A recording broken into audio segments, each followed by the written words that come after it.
All right, you're gonna probably want to stop recording until we're ready, or else you're gonna have to like try to cut this out when we send it to families. Oh, okay. So welcome everyone to the tech and dating discussion for our class of 2025. So we're looking forward to having everyone on campus this next week, Thursday, Friday, and Saturday for our orientation weekend. I'm getting to see parents, students, families, and today you're going to be hearing from our campus director, Tyler Sally, along with the majority of our advisors as well, who he will introduce to you.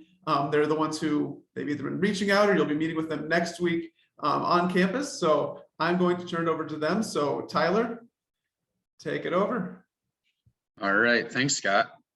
Welcome, parents. Thanks for coming and joining us here on this webinar. Wanted to take some time to talk through tech and dating before the school year begins. So hopefully you guys find this beneficial.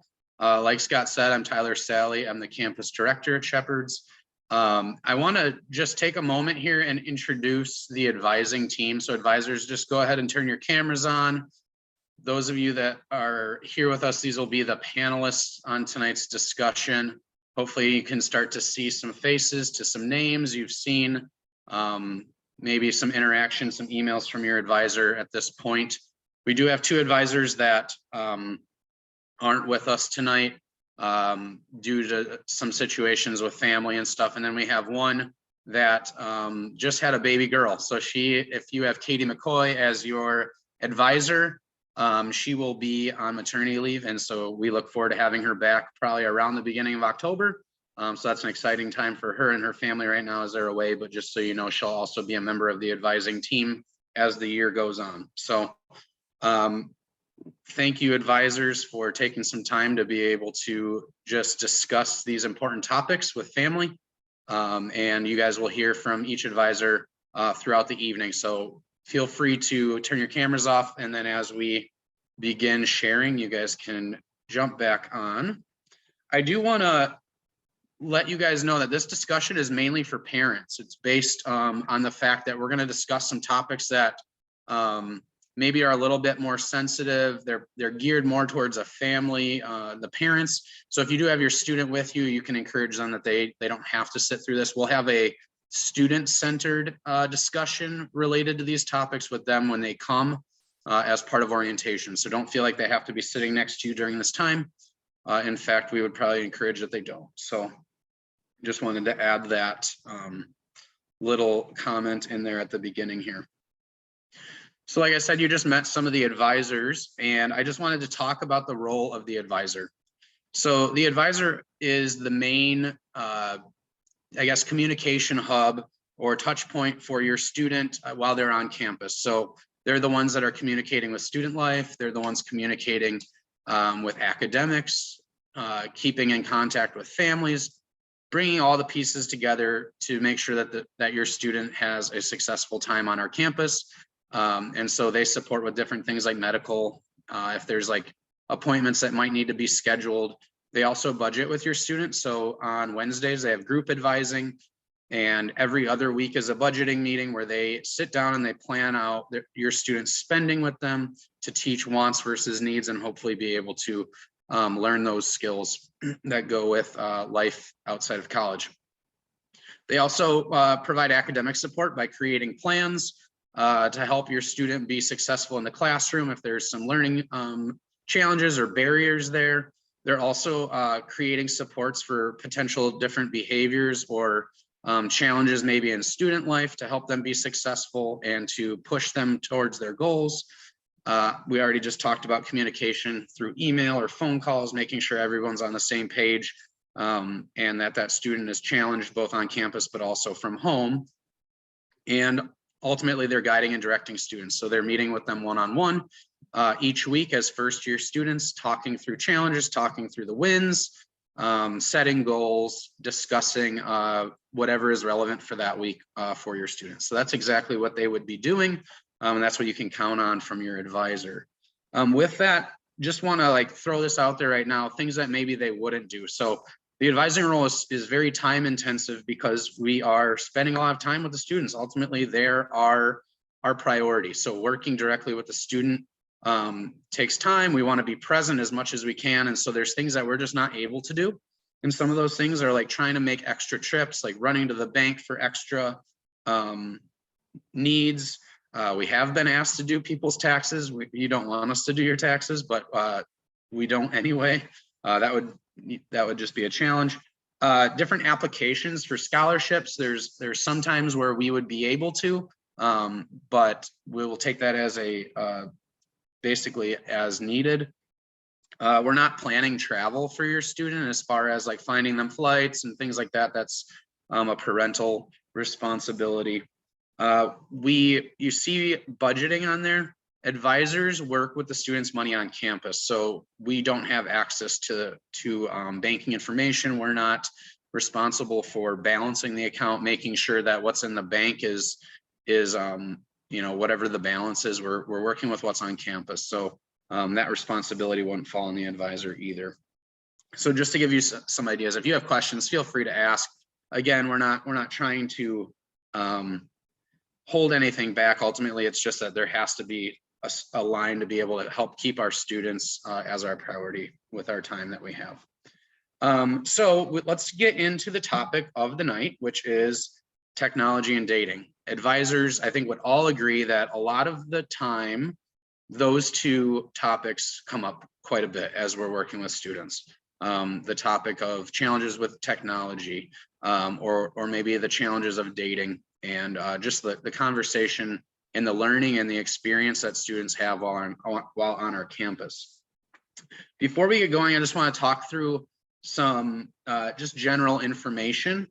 Most of our students do struggle with boundaries, and so this is something that we will be teaching them as they come in personal and professional development. They learn about boundaries, they learn about the social circles and where each person that they interact with maybe falls within different social circles, and the boundaries that need to be in place based on those circles. And so one thing that we ask from you all is, as you come on campus, you're interacting, you might be starting to meet maybe your students' roommates or their family. We ask that you uphold those boundaries, be a positive model as far as we're not exchanging phone numbers with other students, as far as like other parents with other students. There's a tendency where sometimes it's really, the lines get blurred, and we don't want to be showing that that's like the first interaction that we would have with people that we might not really know all that well yet. So that would be an initial thing that we've seen in the past.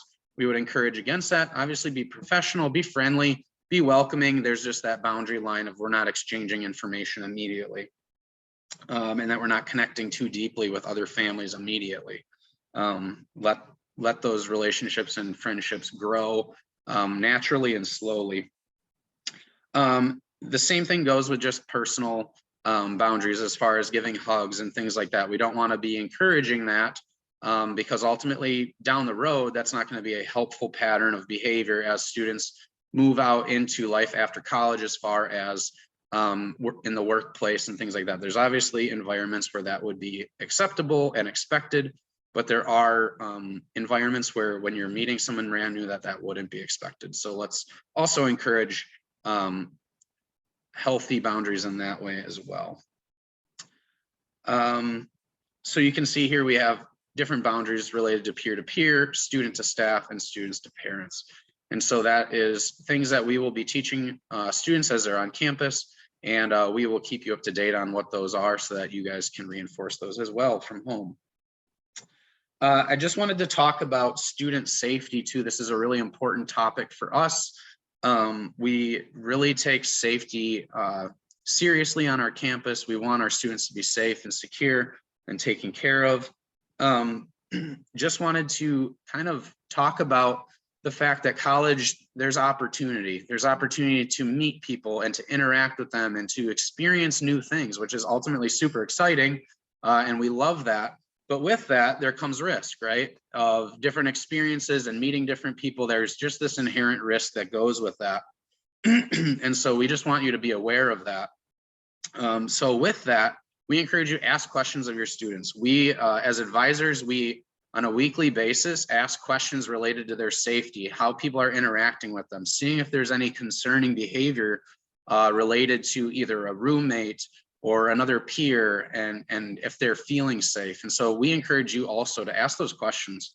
There's times where maybe a student wouldn't feel ready to open up to a staff member, but could do it to a family member. And so we want to partner with you guys to be able to ask questions, hear what's going on. It doesn't necessarily have to be anything really serious, but if there's things that we can navigate with a roommate as far as just social challenges, let's get that taken care of right away. We want your students to be successful and hit the ground running. And those are helpful ways to partner with us, and just to be checking in with your student. As you observe or hear anything, feel free to reach out and let us know. We're going to do the same. As we hear and see things, we're going to keep you in the loop as well. And then ultimately, there's going to be times on our campus where there's not always going to be supervision as far as a direct line of supervision. We have strategies and protocols in place where that is rare, but there are times just naturally throughout time where there's transitions to and from that would create opportunity. And so we just want you to be aware of that. We really assess every year the way that we do things and how, and try to really close those gaps. But there are going to be times where that is a possibility of not a staff being directly with your student. And so we just want you to be aware of that now. And I guess that goes back to the idea of risk. But again, this isn't meant to scare you or anything. This is just the reality of what college is. And so we're going to work our hardest to be able to supervise and to make sure that they're well taken care of. But this is just part of the reality. As you come in, we want to have that conversation with you guys. So what we're going to do now is we're going to kick it off with technology, and I'm going to have Jennifer Capity come on, and she is going to talk through some apps and maybe the inherent challenges or benefits to these apps. So Jennifer, take it over. Thank you. So you might recognize some of these apps. I'm going to go through each one and just kind of talk about what the dangers of them could be. Some of them are quite popular, and some of your students probably have many of these apps on their phones already. The first one is Google Hangouts. It's important to be aware that there's the possibility that students can message others, even if you have like texting restrictions. Also on Facebook Messenger, that's a chance for them to meet up and can cause, a potential for students to maybe have inappropriate conversations or share pictures. So it's just something to be aware of. The next one is Tumblr. It can be a Pinterest type posting site, but it's also known to, people can post pornography on it. Instagram is similar to this as well. There's also one called Whisper. That's the one I believe there with the W. They can share secrets and post anonymously with strangers. There's another one called Omegle, which is similar. And the website itself even cautions against predators. There's another one called Burn Book. It's an anonymous app for posting text, photos, and audio rumor messages about others. Burn Book treats cyberbullying as a game. And then there's the infamous one, TikTok. That's probably the most common one right now. You can take short videos. Sometimes there's inappropriate content in it, or music that your students can access. And it's kind of a window into their life. If they're posting these videos, it can be kind of an unsafe thing for them to post too much about themselves. Also, I don't know if you guys have heard, the calculator app on phones sometimes can be used to hide apps. So let's see, Audio Manager and Poof, they're all similar to that. So that might be something you just want to check if you suspect that your student might be doing that. Just check their phone before you send them off to Shepherds, and just see if they have some of those apps. Another one is Tinder. That's a place where they can connect with local people to meet up, which can be kind of dangerous if our students are getting on that app here when they're away from home. Yellow is similar. You can see pictures and profiles of local people, and swipe if you like a profile, and then there's Snapchats. These are all targeted at teens. There's no age verification for them, so they can add this to their phone pretty easily. And Snapchats is when they send photos to each other and they delete right away. It can also show personal location if they have their location turned on their phone. And there's also the WhatsApp. It's voice and video calls around the world using internet, but not minutes. There's also Scout. You can sign up as a teen or an adult and get put in a peer group to chat or flirt, and there's no age verification. So if you could switch to the next slide. So here's some resources. There is a blog called smartsocial.com. And that is something they put out articles all the time just to kind of keep you updated about the dangers and the latest apps. There's articles on how you can keep your family safe. This is something that you might want to just check out and see if there's any resources that might help you out with your student. Here's 3 apps that we chose to highlight. There's a lot of filtering apps out there, but these are just 3 that I've heard the most about. The first one is OurPact. In fact, I know of at least 2 to 3 students on campus whose families use this. It's an app with an internet blocker. You can schedule screen time. It also has a web filter. And a lot of other extras as well. That's the one I'm most familiar with, and I highly recommend it if you think that your student is going to struggle with using proper amounts of screen time, or getting kind of obsessed and not wanting to put their phone away, or if you think that they might stumble upon some inappropriate material. Just these are helpful apps. The next one is Bark. It monitors content, and it manages screen time, and it filters websites.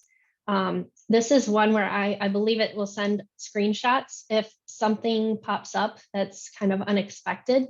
I mean, it can detect things like suicidal behavior, inappropriate images, and it actually sends you an alert and a screenshot just to give you a heads up. And there's also FamiSafe. It sends you an activity report. It has a safe search feature, and you can also put screen time schedulers on it as well. So these are just 3. Like I said, I'm not an expert in these, but there's so many apps out there. It's something that I highly encourage if you think that your student might have an issue. And if you have any questions about any of these apps, or if you need help, that's something that I have helped my students with and the parents. So that is all I have for filtering apps. I believe it's Kim Anderson is going to be presenting on the next slide. Okay, just want to talk a little bit about appropriate use of technology and inappropriate use of technology. And you can see we have it labeled technology as a tool. We give our students a lot of tools to use. And of course, if they're used properly, everything is fine and dandy. Just like if you're using a hammer to put a nail in, everything's going to be fine. But if you use that hammer inappropriately, somebody could get hurt. So I just want to talk a little bit about what we see the appropriate use of technology here at Shepherd's College. And one of those appropriate uses is emailing their families.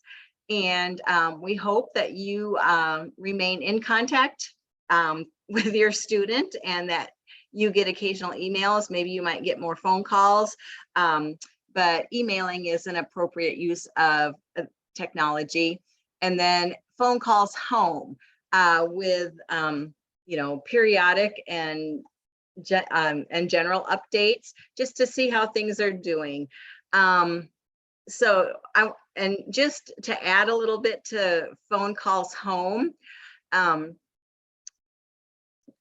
we encourage our students in appropriate independence and wanting them to learn as they're to utilize the people and the tools that are right here with them. So if you have a student that, you know, calls home and say, hey, I have a problem, I would encourage you to have your student talk to people that are right here with them, and not try and solve that problem for them, because they're here because they want to learn appropriate independence. And so that just helps us out a lot if you encourage them to talk with people here. Also, a balanced use of technology. We don't like to see the students constantly on their device. They have responsibilities that they have to get done, and that goes into leisure time. They can use their tech before or after classes once their responsibilities are done and following the guidelines in the handbook. We do have tech guidelines in the handbook, and we want the students to follow those guidelines.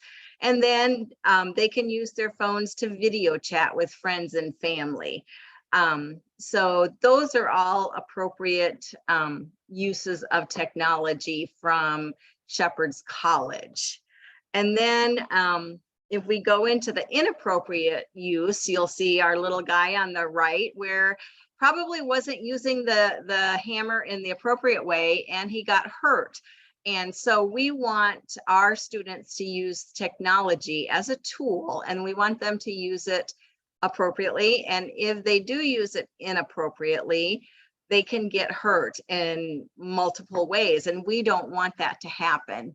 So some inappropriate use goes back to the balance of how much time they're on it. If they're constantly on their technology, it feels like they can't be without it, and they're not making those connections with the people that are right here with them, and developing new friendships and getting to know staff and things like that. Gossiping is another way that students have used their phone or like technology, and that is an inappropriate use of their technology. And then because it's used as a tool of destruction of others. So going back to developing those social connections, you know, if we've had students sitting on the couch right next to each other, but instead of talking to each other, they're texting back and forth. And that's not what we'd like to see. We want them to develop those social connections. Looking at inappropriate images or pictures of their self or others. And this includes any photo that doesn't comply with the Shepherd's College policy.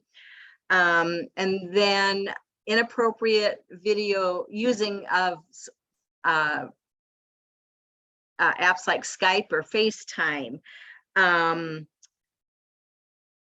Any app specific to video or in-app video can be used to gain inappropriate attention from inappropriate behaviors. Facebook, Twitter, Instagram, all those websites that we as parents may use, but we know how to use them appropriately, whereas our students are still learning how to use those appropriately. If they're oversharing information, friending unknown people, tearing others down, cyberbullying, whatever.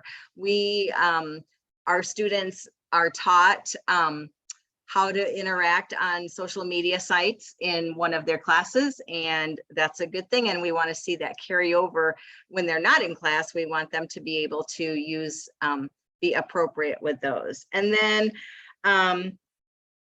there's also, when you're using those, the possibility of consent comes up. And if they're consistently trying to communicate with somebody that has requested not to be communicated with, that can become a problem. And then the inappropriate use of apps, or like the sites that Jen mentioned before, we want to make sure that students aren't accessing those in an inappropriate way. I am going to turn it back over to Jennifer now, and she is going to share some tips. Okay, so some tips that's important, and it's all things that we're going to talk about with the students, but we just ask too that you discuss this with them in advance. The first one is video chatting. If video chatting is something your students plan to use to communicate home, just process through appropriate space and privacy with them. I think here at Shepherd's, if they're talking to family, they're allowed to stay in their room. We do ask, though, if they're video chatting with friends and people outside their family, that they do that in a public place. It just helps for us to be able to kind of hold them accountable to using their video chatting appropriately. And again, consider a filter program or a filtering app if you think that that's something that your student would benefit from, that maybe they have some struggles with their technology use. Shepherd's College does have a filter here on campus, but you can bypass them using VPNs. We also have right next door here is the fairground, and they can actually, in certain parts of our building, use the internet from the fairground. And also a lot of our students come with unlimited data. So that's probably the hardest thing for us to work with for a student who might have a little bit more trouble with their technology. Be aware when your student comes home for a weekend, just look through the phone with your student, ask them questions. Again, if you are suspicious or you just want to be proactive, just try to look for apps that might be hidden in folders or vault style apps. Check for deleted folder for photos. That's like the quickest way for them to remove a picture out of your site, but it still be there. Also, if you could just be aware of some of the apps we talked about that might be a little bit more dangerous and cause a little more conflict, and just remove those apps that conflict with Shepherd's College values.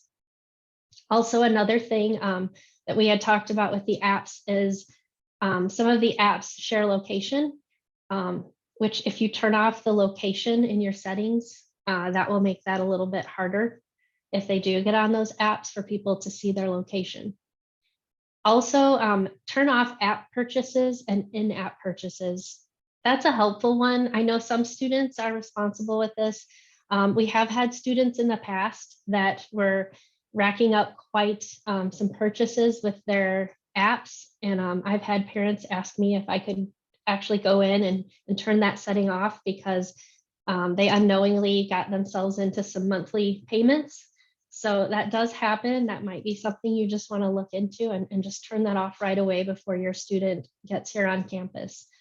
So these are just some tips for you to be proactive before sending your student to Shepherd's so that they can start the year off positive. Next, Callan is going to speak on the next slide about how do we respond to this challenge. Thanks, Jennifer. So yeah, as we've kind of learned, there's through the other people who have spoken so far, there's definitely some benefits and challenges that are associated with technology. And so we just kind of want to spend some time talking through what do we at Shepherd's College, how do we as Shepherd's College staff respond to this, and what are the things that we're doing to teach and train and support students in making healthy and safe choices with technology. So we're just going to highlight a few specific things that we're doing here. So the first is if you're not aware, there's rating systems for even apps, but then of course there's rating systems for other forms of media as well. It looks a little bit differently depending on whether you're using Apple or Android products. So you can kind of see on the slide the types of things to look for, what it would look like in those different devices. It also shows on the slide the types of rating systems for them. Unfortunately, they are not consistent, which can make things a little bit confusing. But what we do, or the policy that we have at Shepherd's, is media or technology, the apps, if they are rated the TV 14, like things that are rated like TV 14, PG 13, or T, those things in that category would be things that would require approval. So if they're rated below that, so things like those G's, things like yeah, the 4+, whatever it might be, those things are generally they're okay for them to use. But once they get to those higher things, like I mentioned, the TV 14, PG 13, T, whatever it might be, those would require approval, which would mean a staff member, a designated staff member, would need to review that material and then decide whether or not that would be appropriate at Shepherd's College. Usually it'll just kind of come down to its use and some of the particular things about it. Things that are rated higher, so things like in the MA or R, those kinds of things that are rated that way, those are just not permitted on our campus. So those are things that we ask students to not utilize while they're on our campus. So that would be one thing. And then as we're working with students, those are some things that we can discuss with them too, if they're struggling in those particular types of areas. So the next would be the creation of technology plans. So this is not going to be something that every student will automatically have. However, we do know that there are some students who will struggle with technology in a variety of different ways. And so if it is at a place where we feel that the student would benefit from a specific plan to help them to be safe or responsible with their technology, then that is something that the advisor would work to create with the student. And it would be kind of specific to what the student's needs are, depending on what their particular challenge is related to technology. And ultimately, our goal with those kinds of things would be to fade it out as the students grow. So we want to give students opportunities to learn and to practice and to make mistakes. And so our goal is to help them to just kind of gradually get there as they need to. Also with that, there's a great deal of teamwork with parents. So it's important for us for everybody to be on the same page. It's a partnership between advisors and parents. And so that's something that we'll benefit from your input on and working with you so we can set the students up for success. It's also helpful to, in these kinds of situations, for there to be a united front. So the advisor and the family aligned and essentially on the same team, so that students can be successful. They're hearing the same messaging throughout, so that way they can be successful with the plan that they're going to be following. And then if you feel, so knowing each of you are going to know your students very well, if you are kind of hearing some of this information and this material that we're going through, and you think that your student would benefit from having some kind of a technology plan right off the bat, please be in contact with your advisor about that. We want our students to start off successfully. And so if you're already aware, hey, my student really struggles and in one of these areas, I think it would be best for them to start off with something right away. Again, please just let your advisor know, and we can work with you to implement that for your student. So next would be an accountability plan with advisors. So again, for some students, we will do what we call an accountability plan. And so that could look a few different ways. Usually what it would mean is that the advisor and the student during a meeting are getting together, and maybe they're spending some time just talking through what the student has done with their phone. Maybe they're looking through some messages, or they're checking through some different apps and things on their phone, just to talk through how the student was doing with those things. That would be another tip or strategy that we use to train and support students in this area. Additionally, there are technology-free times during student life. So in each of the living areas, it's a little bit different depending on the specific living area in terms of the time, but we have tech-free times. And so what we're doing with that is encouraging students to have some intentional time that's away from their technology, away from their devices, and is more engaged in focusing on other things, whether that's developing friendships, whether it's completing some other different types of tasks, whatever they need to do, but just helping them to learn other things to do with their time besides technology, which some students are particularly interested in. So that would be another strategy that we use.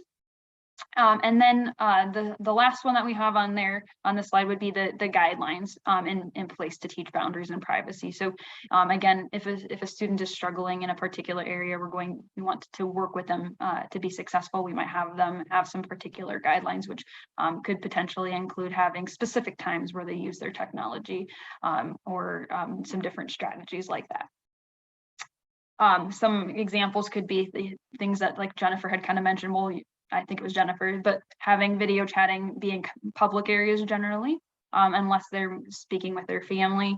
It could be things like if they don't have their phone, or if they're on a plan where they are turning their phone in or something to that effect. There are other ways that other methods that they could use to communicate with families, such as using one of the phones at Shepherd's College to be able to contact their family so that they can still be in touch with you.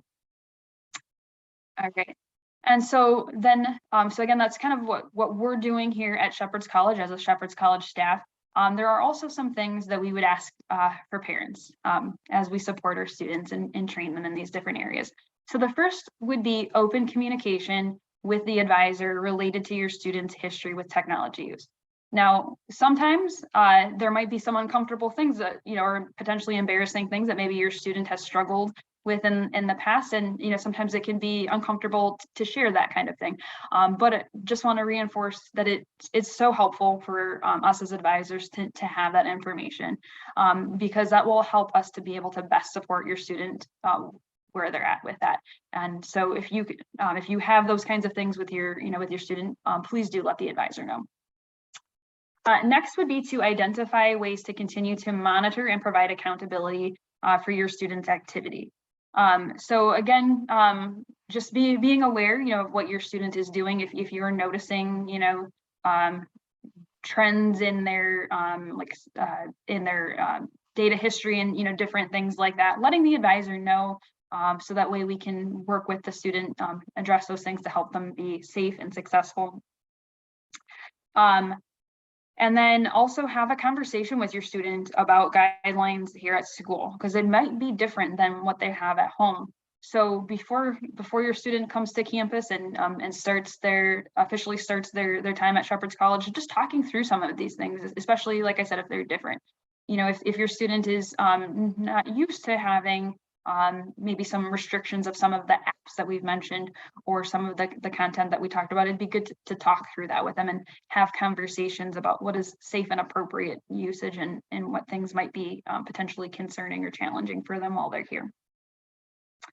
It is also very helpful to limit having students come with one tech item. So first year students in particular are going to be getting exposed to a lot of new things. This is going to be a very new environment, a lot of different things going on. And technology can be an extra challenge just for them to navigate. And we want them to be fully engaged and immersed into the different things that we're doing, whether it's activities or different types of training and different things like that.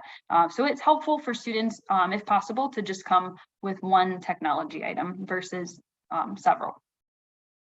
And then again, going back to removing any apps that your student might have that would conflict with the Shepherd's College values. So next up, Jennifer is going to come back and she's going to just share some additional things related to independence. Okay, so ultimately, I know we've talked about rules and guidelines, but ultimately we want to respect the student's privacy and we want to encourage independence, but we want to hold them accountable. And a lot of our classes here teach about boundaries and red flags and what to look out for. But our focus is on education and teaching, and we want to help our students to be employable and develop healthy habits. So part of that is just helping them get into a routine and helping them just understand how to use their tech appropriately. We also know that this is an area that many adults even struggle with, and self-control tends to be harder for our students. And so anyway, next, can you move it to the next slide? So our goal is for restoration and allowing for growth. So when they do make mistakes and they are struggling to use self-control with their technology. If we find out that they're looking at inappropriate images, or they might be sharing inappropriate images or doing something like that, we want to help them, and we want to come alongside them and kind of hold them accountable.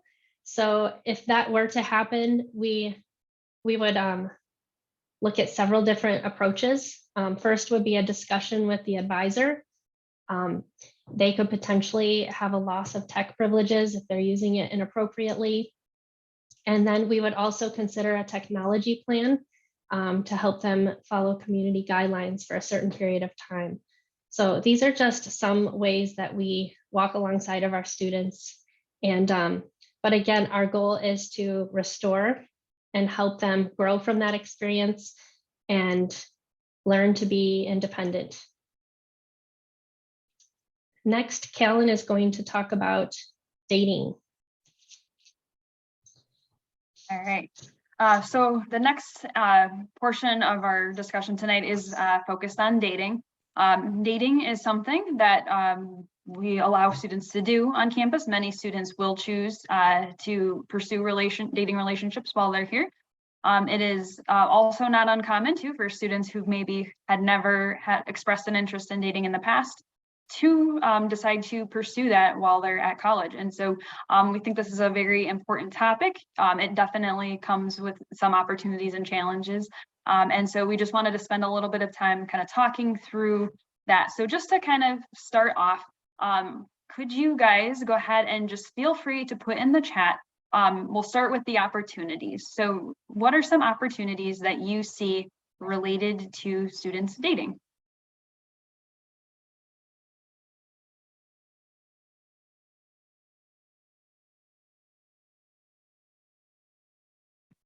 You can go ahead and just type them in, and then we can kind of read some off as we go.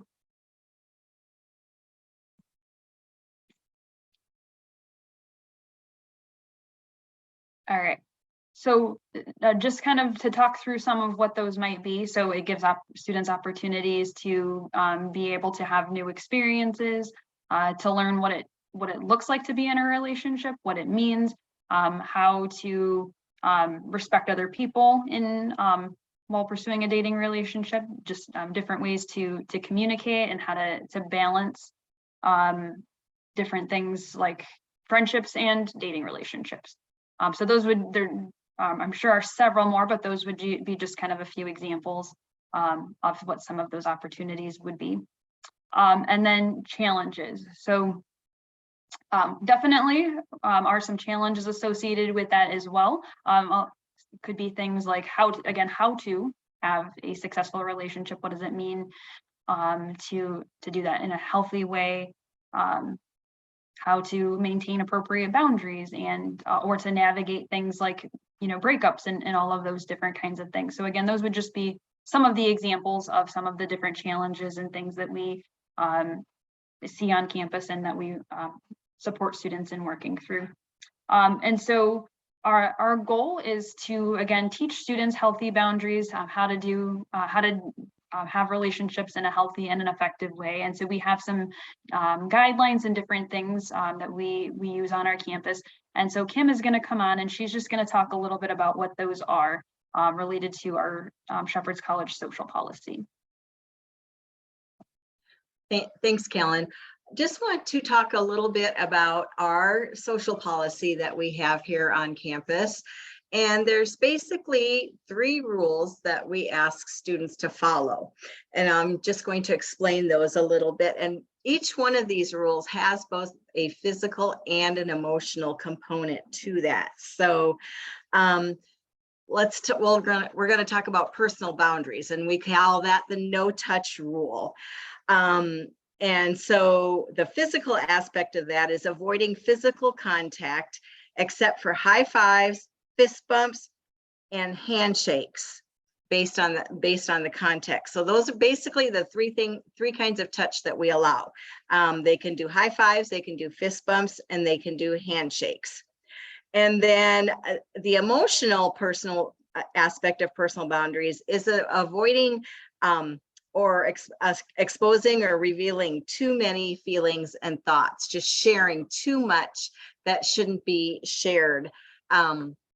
We call what you would call too much information, TMI. So for physical, this could be as simple as poking each other, to kissing or other expressions of affection.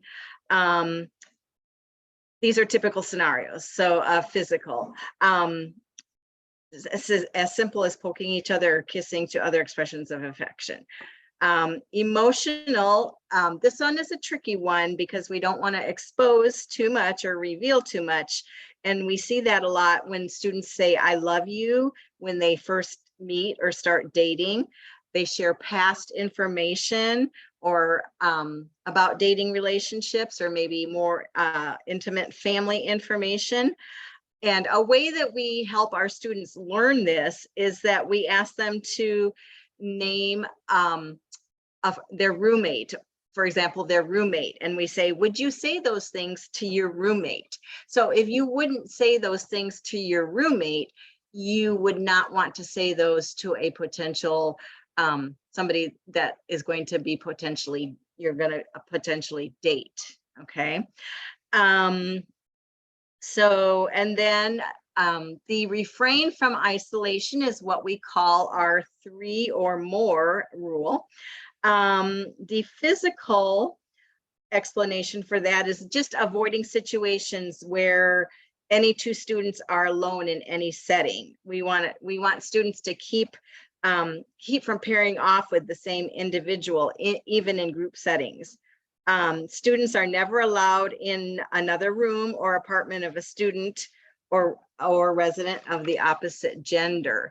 So our goal is to build community and diverse friendships. And we, one caution that we have is we call the 3 or more. So instead of just pairing off, we ask the students to have a third person there, but we want to make sure that that third person just doesn't become a third wheel, and they're together, they have that third person, but they're just there and are not participating. We want them to be a participant in the conversation of what the other 2 are talking about.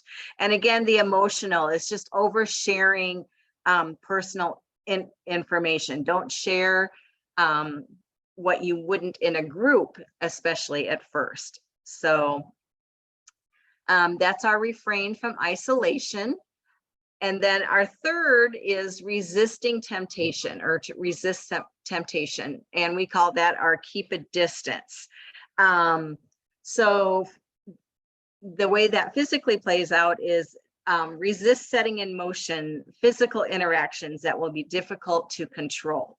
And that kind of goes back to our personal boundaries. No touch. If we don't touch, they're not going to get into those physical interactions that will lead to that will be difficult to control. So again, that's physically being with one person all the time, or always talking about the same person. Again, oversharing and the importance of community. The emotional aspect of that is avoiding becoming consumed with one particular individual, maintaining control of one's thought life regarding emotional attachment and physical purity, or, we don't want them to experience too much too soon. Our goal is to teach healthy relationships, and through this social policy, that is our goal of teaching the healthy relationships, which Callan is going to come back and share a little bit more about what healthy relationships look like. Thanks, Kim. So as Kim mentioned, our goal is healthy relationships. And so that includes a few things. So first of all, respect boundaries and balance. So when you're in a relationship with somebody, how do we show respect to them? What do boundaries look like? And what does that balance factor look like? Again, not focusing all of our time on one person, but also investing in the other relationships that are around us, and the other friendships that we may have. So that way we can make the most out of things. Again, it would also include things like building friendships and training for healthy interaction. So again, we want students to build friendships. A really cool thing that happens oftentimes at Shepherd's College is students building a lot of lifelong friends, and that's a cool thing to see. And we want them to be able to continue to do that. And so if you're just focused on a particular person, then that can prevent that from happening. We have an emphasis on education and the future career. So as we're training students to do this, it's not just what we need to do for right now and just because. We want students to be able to help students understand the bigger picture of that the reason why we're training these boundaries and teaching these different strategies is because we want them to be successful in their future life. We want them to be able to be successful in the individuals that they interact with in the community or at work. And so having an understanding of what a healthy relationship looks like, what's appropriate in different contexts is an important part of that. We also teach students too that consistency is a key aspect of that. So we want to use each opportunity to teach students, and that when we're consistent with following the boundaries and guidelines, that'll help us to be successful as they continue to grow and learn. And ultimately, this is kind of similar to what we had mentioned previously with boundaries. So for example, sometimes students might just, they're huggers and they might like to enjoy hugging people that they come in contact with. And while maybe that's appropriate while they're at home or with some close friends and stuff, that's the kind of thing that could present a challenge if they're out in the community and they're trying to hug their boss and their coworkers and stuff down the road. And so we want them to be able to understand that and to be successful in their life. All right. And so then next, we'll just kind of talk about our expectations. So it's important for us to work together as a team. So again, advisors and families, we work very closely together. This is a partnership. This isn't just us doing things. It's not just, kind of leaving you out on, in the dark or out of the loop or anything like that. We want to work together. You have known your student for a very long time. You have a lot of knowledge and expertise on them and what's helpful for them. And so we want to partner together to help them be successful. Please let us know if you have any concerns about any of their past relationships or interactions or times that they've been, that they've navigated those kinds of things. I want to stress that this is really important. As advisors, we're often putting together, trying to put together a lot of pieces, and every piece of that puzzle is extremely important. If there is an aspect of their past that that's occurred that would be really important for us to know, please do let us know. We really want to be able to help them to be successful, and so we want to have as much information, as many of those pieces of the puzzle to work with as we're able to. We won't be embarrassed. So sometimes people might be afraid to share something because it may be, like I said before, maybe it's embarrassing or a little bit uncomfortable. We've heard a lot. There's a lot of different situations that we've been able to navigate. And so please don't worry about that. Please don't be afraid to do that. We won't be embarrassed. It won't, we want to have that information and we'll be able to work with you and your student. We've worked through a variety of different challenges and stuff. So next, Tyler is gonna kind of come on and get us started with the Q&A. All right, thanks, Callan. All right, just to kind of go off of what Callan said, I do want to just reinforce, get in contact with your advisor, give them as much information as you're able to regarding these two topics, because again, the underlying desire here is to help your student. And so, like Callan said, the more pieces that we have that we can work with, the better we can support your student. And so this is an open invitation for you guys. We need this information to get started off well and to ultimately serve our students the best that we can. So at this point, we are going to go into a Q&A. I know I saw some hands raised, so feel free to send your questions in the chat. We fixed some settings, so feel free to submit those. There's a setting that you can chat with just hosts and panelists, so feel free to do that. I do have one that I can address. Other advisors, feel free to jump on here. I don't have to answer all these on my own, but We'll start with the first one. There's a person that had mentioned that they don't allow any social media apps or email on their student's phone. Will they need access to their email account for school? The answer to that is yes, but they will have time in class to be able to access their student emails. There's going to be a series of different projects and things that they're working on, whether it's a resume or a different class, that they're going to be saving things on a thumb drive, or they might have to email their advisor or an instructor a certain project or assignment that needs to be turned in. So they will need access to the email, but they can get access through their student tablet that they're given, the Chromebook, or a computer that would be in the classroom. So they don't necessarily need access on their cell phones or personal devices.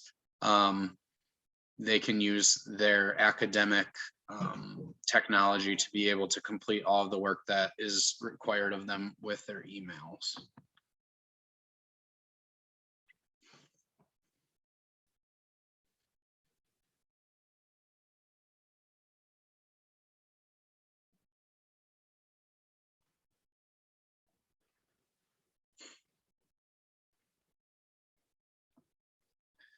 Yeah, someone else asked a question related to guiding students that maybe are too reliant on their tech or outside activities. If our approach would be to naturally fill up their time versus taking away tech, and that's absolutely correct. Our goal is to keep structure, to keep them full of activities and opportunities throughout the week. The weekdays are pretty busy. We pack them full of obviously classes in school, but even after that, there's lots of activities in student life and meetings and wacky Wednesday activities and all of that. And so the weeknights are pretty full in and of themselves with the programming that we have built. The weekends have a little bit more downtime, but we do offer activities, multiple activities on Saturdays. There's church, there's open gyms and stuff on Sundays, as well as when it's nice opportunity for them to be outside and to hang out with friends. So there's a lot to do. It's probably going to take more of just encouraging your specific student to be taking advantage of those opportunities. All those opportunities aren't required or forced. And so it's really going to be a teamwork aspect of really encouraging them to take up one of those hobbies or opportunities or clubs, so that they can realize that there's a lot of fun things out there when we put our phones down and we look at what's at our disposal. Someone asked, is there an email account you would recommend? Not sure.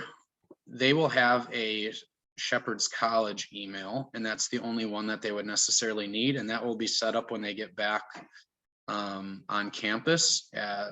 During the setup portion of orientation, they'll have a student email that they will have set up, and that is technically through Gmail. It's a Google platform, but it's through shepherdscollege.edu.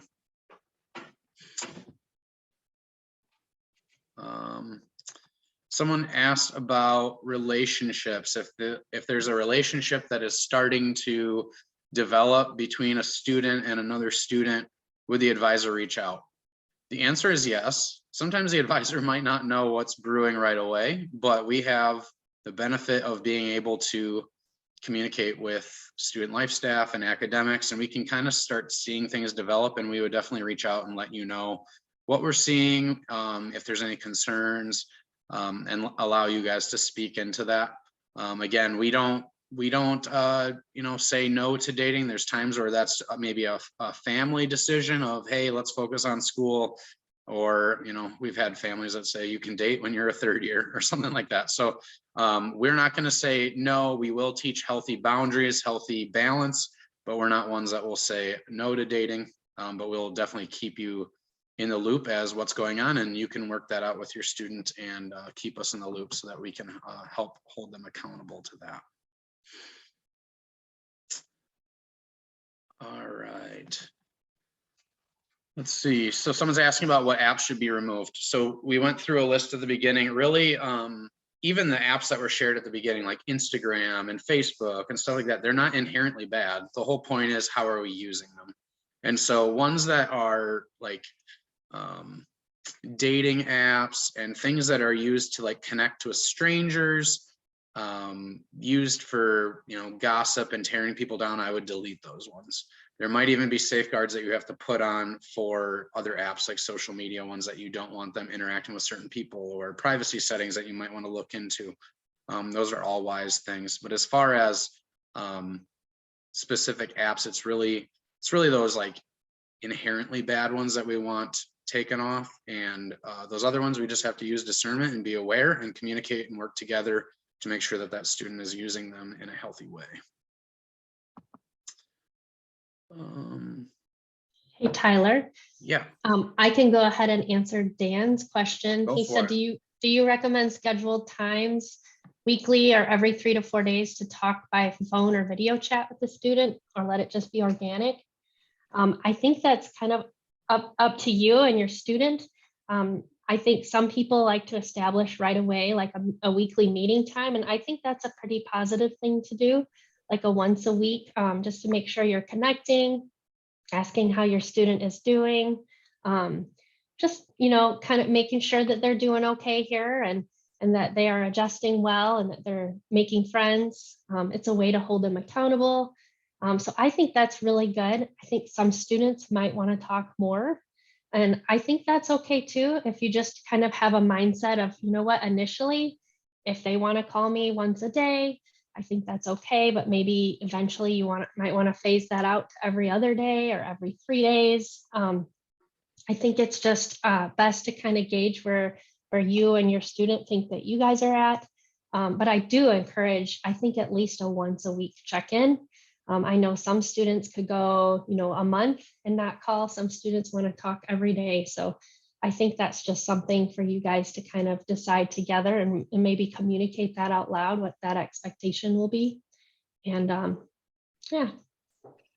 I'd just like to add too, that if for some reason your student does not come with a phone to Shepherd's, they still have the ability to call home. They can use the school phone that's in the student life office where they live. So even if they don't have a phone, they are still encouraged to call home. So just so you are aware of that. All right, we have another question that says, to what extent do you guys monitor students' activity on technology? Really, we're only monitoring if there is reason for concern, whether that, I guess I'll define what reason for concern might be. Maybe there's like rumors going on within a dorm of so-and-so is, doing something inappropriate, or I got a message from so-and-so and it made me feel uncomfortable. So maybe there's some sort of a report or something. We would look into those. We're not regularly just going through people's phones or anything like that. It's really like if there's something reported, or there's a reason that we really feel there's a discussion that needs to happen with that student, that's when we would sit down. Earlier, there was a portion where we talked about maybe like a accountability plan. That would probably be something that the advisor would want to set up with the family and also the student, knowing that that student would benefit from that. And when everyone on the team maybe has that as, yeah, that would be a helpful step forward, and it's agreed on, that's what we would move forward with. But that's not our typical approach with all students. So really, it's just looking into things that are reported as concerns that we would look through it with the student. That's always our best practice. We're not, looking through stuff without them present. So. Callan, you want to answer the question about visits home? Sure. Yeah. So typically, within for like the first month, what we would recommend students to stay on campus. It just helps with the transition. And so generally for that first month or so, we would ask for them to stay on campus, of course, unless maybe there's something like pressing that they would need to go home for.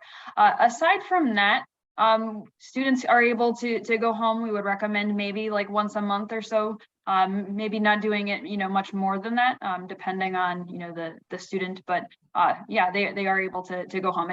It's helpful for them to balance that time though, because if they're going home too frequently, then they're missing out on a lot of opportunities and things that they'd be having to connect and build relationships with their peers and have training. So.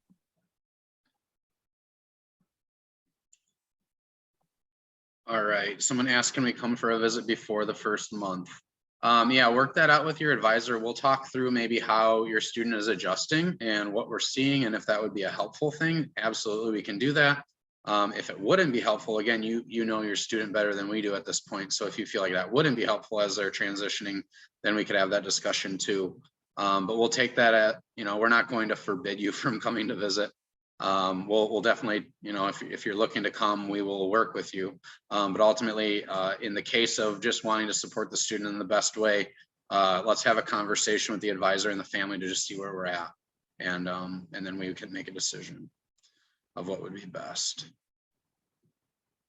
Someone's asking a question about family and friends coming to visit. Yes, we can have family and friends come to visit. We would ask that it would probably be preferred if maybe they go off campus, just because having a lot of visitors on campus, depending on if there's a lot of people all at once, can get a little hectic, especially when we're pushing, 90 some students this year.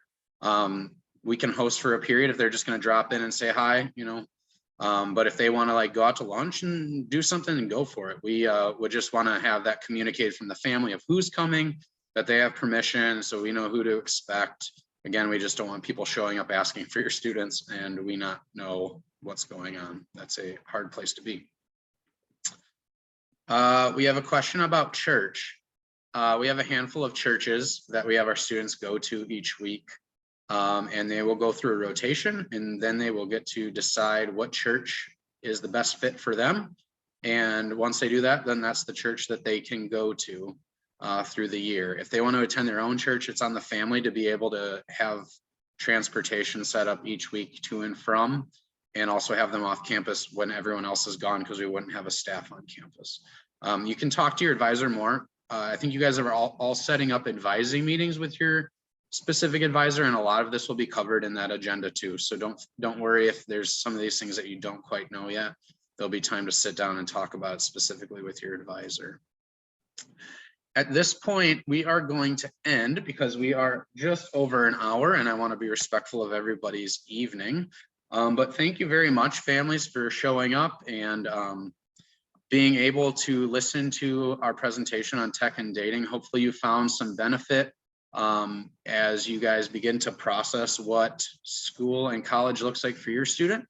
Again, we are open to partnering with you all. We want to know what your students need and how we can best support them. So let's start that teamwork now. Start those conversations so that once next week comes, we're ready to go and we can help your student transition as best as possible to life on campus at Shepherd's College. So thank you very much, and you guys have a great rest of your evening. Bye now.